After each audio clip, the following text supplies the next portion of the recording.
I recently had the chance to visit the beautiful city of Denver, Colorado. I found this great garden center and had a nice chat with Trila Phelps about transplanting orchids. These orchids are so beautiful. I'm with Trila Phelps, who is a longtime orchid enthusiast. Trila, why are you so excited about orchids? Well, the colors are amazing. They're exotic and they last a very long time and they're really easy to take care of. Now, particularly this variety of Phalaenopsis, or the butterfly orchid. Yeah. Would you recommend this as the starter orchid for someone who's never really gotten into them? Yeah, I usually always do. And then people that are going to buy housewarming gifts, something like that, where you don't really know what the light conditions are. Yeah. This is pretty easy and safe gift to give. How long could I expect Phalaenopsis such as this to last with as many buds as we have here? I'd say 3 to 4 months usually. Isn't that amazing? Yeah. You know, I mean, you think about the flower power. If you were buying arrangements to go on the table to last as long as 3 or 4 months, right, it would be terribly expensive. It would be, yeah.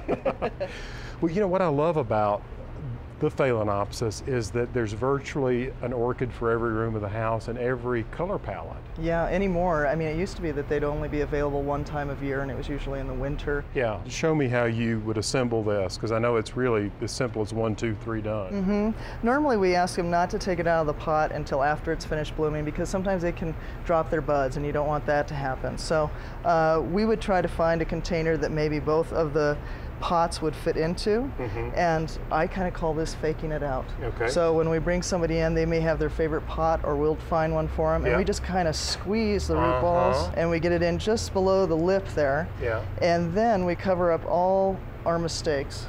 And this is a preserved moss, and it's just really soft and easy to use. It's beautiful. I love that sharp chartreuse color. It's electric. Yeah, and I think it kind of makes some of the other colors pop. It's very good in this terracotta pot. And let's talk about staking, because now with this arrangement we have the grower stake, which is a metal stake, but there are all sorts of interesting natural ways to give it a little support. Right, pussy willow is great. Normally the growers use like a little clamp, or maybe they'll have a little twist tie that you'll see up at the top. Yeah. And before you totally take it off of that, we normally kind of push this in there to replace it. Once we get it in place, then we remove the grower stake. I see. And that way we kind of know what they're already doing. Yeah. And so, and that just takes a couple of minutes. And they're not as fragile as they look.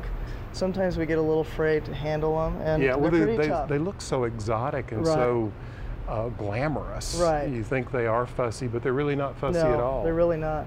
Just a tip about light, because you have so much experience and you've literally grown them in the dark. Right. With fluorescent lighting. What do you suggest? Well, for the Phalaenopsis, low light is great. It's used to growing on the floor of a forest, if you can kind of just imagine its natural habitat. Right. And so just filtered light is fine, but not intense, too hot. Yeah, the longevity of the bloom is compromised with too much intense light. Exactly, and that's something to keep in mind too in the winter, not by the heater or anything like that. Yeah. Try to keep them on the cooler side. Well, I've found that my rule of thumb with them is if I'm comfortable, they're comfortable. Yeah, and that's a great way of thinking about it, because it's true. Yeah. Yeah. It's just beautiful. Thank you so much. Well, thanks.